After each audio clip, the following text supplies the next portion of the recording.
Just মাত্র এই কথাটার জন্য রাষ্ট্রপতির একটা অ্যাওয়ার্ড দেওয়া দরকার। আমি জানি না যে এর আগে আমাদের বাংলাদেশের কোনো রাষ্ট্রপতি এমন ধরনের কথা তিনি বলেছেন কিনা বা বুদ্ধি দিয়েছেন কিনা। নতুন বাংলাদেশ হিসেবে আমরা অনেকেই সমালোচনা করলেও আজকে রাষ্ট্রপতির এই বক্তব্যটা শোনার পর আমার কাছে মনে হয়েছে যে কিছু তো পরিবর্তন আসছে। আবার এই পরিবর্তনটা এই মুহূর্তে যে তিনি আওয়ামী লীগ কর্তৃক নিয়োজিত রাষ্ট্রপতি অথবা কি বলা হয় যে তিনি একটা চাপের মধ্যে আছেন, সেইখান থেকে এই ধরনের বক্তব্য এটাও হইতে পারে। বাট আমরা আশা করি আগামী দিনে যারা রাষ্ট্রপতি হবেন তারা যখন এই ধরনের বক্তব্য দিবেন তখন মানুষ বাক স্বাধীনতা পাবে, গণমাধ্যম সুন্দরভাবে, এমনকি ধরেন যে কি বলা হয় যে আমরা যারা মিডিয়া প্ল্যাটফর্মে ছোটোখাটো মানুষ কাজ করি তারাও আসলে স্বাধীনভাবে ক্ষমতাকে প্রশ্ন করার সুযোগটা পাবো। কারণ বিগত একটা লম্বা সময় ধরে আমরা দেখেছি যে সরকারের সমালোচনা করা বড় কঠিন কাজ।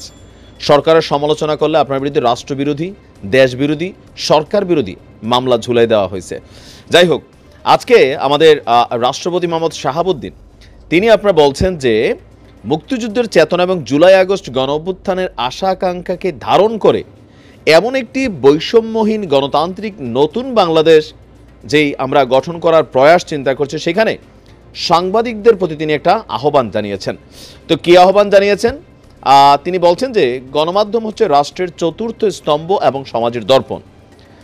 মহান মুক্তিযুদ্ধ দেশের সব গণতান্ত্রিক আন্দোলন সংগ্রাম এবং জুলাই আগস্ট গণ অভ্যুত্থানে সাংবাদিকদের গৌরবময় অবদানের কথা স্মরণ করে তিনি বলছেন যে সরকারের গঠনমূলক সমালোচনা করবেন। গঠনমূলক সমালোচনার মাধ্যমে সরকারের ভুল ত্রুটি ধরিয়ে দিবেন এবং এই ভুল ত্রুটি ধরিয়ে দেওয়ার মাধ্যমে রাষ্ট্র পরিচালনায় স্বচ্ছতা ও জবাবদিহি নিশ্চিত হবে। আর বাংলাদেশের সকল সাংবাদিকদের উদ্দেশ্যে তিনি এই বার্তা দিয়েছেন। তো এখন তো সাংবাদিকতারও আবার দুইটা প্ল্যাটফর্ম আসছে, একটা হচ্ছে মিডিয়া প্ল্যাটফর্ম, মূলধারার গণমাধ্যম, আরেকটা হচ্ছে আমরা যারা কথা বলি বিভিন্ন সেক্টর থেকে তাদের বক্তব্যের জায়গাগুলো আমরা মোটামুটি ক্লিয়ার পেলাম যে না, নর্মালি সরকারকে সমালোচনা করা এটা একজন নাগরিক হিসাবে আমার অধিকার। কারণ এই সরকার মানে ক্ষমতায় কারা আছে ডাজন্ট ফ্যাক্ট, বাট তারা যখন রাষ্ট্রকে পরিচালনা করে এখানে প্রতিটা টাকা আমাদের টাকা দিয়ে কিন্তু সরকার চলে। তো সেখানে আমরা যখন দেখি বিভিন্ন জায়গায় দুর্নীতি হচ্ছে, লুটপাট হচ্ছে, অব্যবস্থাপনা হচ্ছে, মিসম্যানেজমেন্ট হচ্ছে, তখন কিন্তু আমরা কথা বলি, আওয়াজ তুলি। তো এতে হয় কি, সরকারে যিনি থাকেন অথবা যেই মন্ত্রী এমপি অথবা যে নেতার আন্ডারে এই কাজগুলো হন তিনি বিষয়টাতে গোস্বা করেন। আর যেহেতু তার হাতে পাওয়ার থাকে, সেই পাওয়ারকে ব্যবহার করে পুলিশকে দিয়ে, ডিবিকে দিয়ে, এসবিকে দিয়ে নানান ধরনের, তারপর ডিজিটাল নিরাপত্তা আইনটাকে অপব্যবহার করে মুখ বন্ধ করা হয়েছে বছরের পর বছর।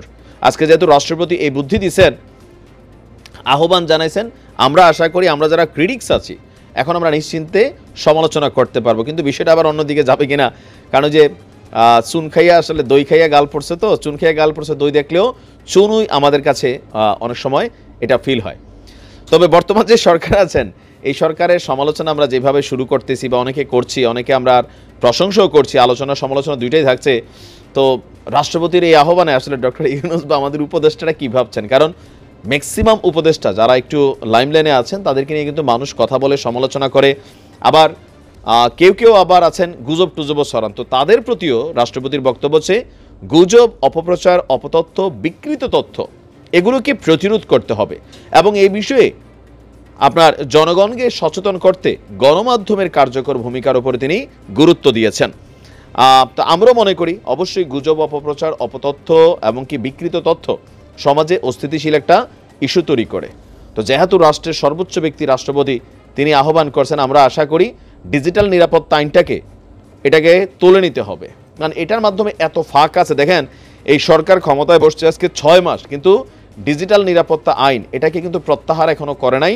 আমি যতদূর জানি এটা প্রজ্ঞাপন হওয়ার কথা, এটা প্রজ্ঞাপনটা জারি করা হয় না। এমনকি বিগত সরকারের সময়ও সরকারের সমালোচনা করার কারণে দেশে বিদেশে হাজার হাজার মানুষ তারা কিন্তু আজকে আপনার বিপদে আছে। তো সরকার বসছে 6 মাস হয়েছে, কিন্তু এগুলোর ব্যাপারে ওই রকম কোনো সুরাহামূলক পদক্ষেপ নেওয়া হচ্ছে না। হবে শুনছি, কিন্তু এগুলো একটু নজর দেওয়া উচিত। ভালো থাকবে।